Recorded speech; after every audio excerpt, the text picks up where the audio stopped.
எல்லாருக்கும் வணக்கம். ஒரு சின்ன கேப்புக்கு பிறகு உங்ககிட்ட வீடியோவில் பேசுகிறேன். கடைசியாக டீலிமிட்டேஷன் பற்றி பேசியிருந்தேன். அதை தொடர்ந்து எலெக்ஷன்லாம் நடந்து முடிஞ்சிருச்சு.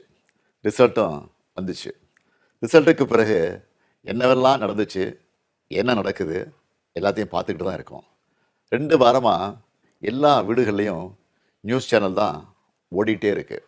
அந்த அளவுக்கு பரபரப்புக்கு பஞ்சமில்லாமல் போகுது. 2026 தேர்தல் முடிவுகளை எடுத்துக்கிட்டால் திமுக ஒரு பெரிய பின்னடைவை சந்திச்சிருக்கு. அதை நாம் ஏற்றுக்கிட்டு தான் ஆகணும். இது நிச்சயமாக நாம் எதிர்பார்த்த ரிசல்ட் இல்லை. இதுக்கு அவர் காரணம் இவர் காரணம்னு யாரும் யார் மேலேயும் பழி போடாதீங்க. தலைவராக இந்த தோல்விக்கு நானே பொறுப்பேற்றுக்கிறேன். வெற்றி கிடைக்கும்போது எனக்குத்தான் அந்த கிரெடிட் வந்து சேருது. அப்போ தோல்வி அடையும் போதும் அந்த பழியை நான் தான் ஏற்றுக்கணும். அதுதான் ஒரு நல்ல தலைவருக்கான இலக்கணம். சரி, தோத்துட்டோம், அதுக்கு நான் அதையே நினச்சிக்கிட்டு முடங்கிட மாட்டேன். உடனே அப்டேட் ஆகி மீண்டு வருவேன். நம்ம எல்லாருமே அப்படி தான் வரணும். அதுக்கு உங்களோட ஆலோசனைகள், பரிந்துரைகள், ஐடியாக்கள் எனக்கு வேணும். எலெக்ஷனாக இருந்தாலும் கரெக்ஷனாக இருந்தாலும் உங்கள்கிட்ட தான் வந்தாகணும். மக்கள் தான் எல்லாம். இந்த தேர்தல் முடிவுகளுக்கு என்ன காரணம்?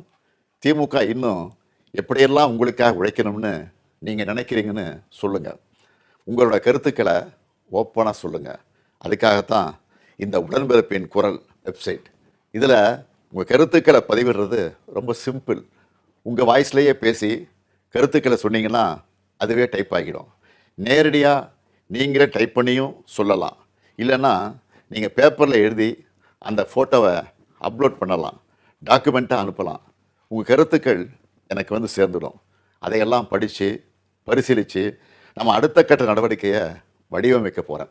நம்மளோட அணுகுமுறை, சிந்தனை, செயல்பாடு எல்லாத்தையும் மாற்றி ஆகணும்.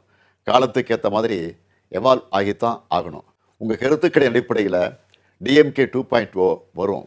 கட்சியோட எல்லா லெவல்லையும் தேவையான மாற்றங்களை செய்ய போகிறேன்.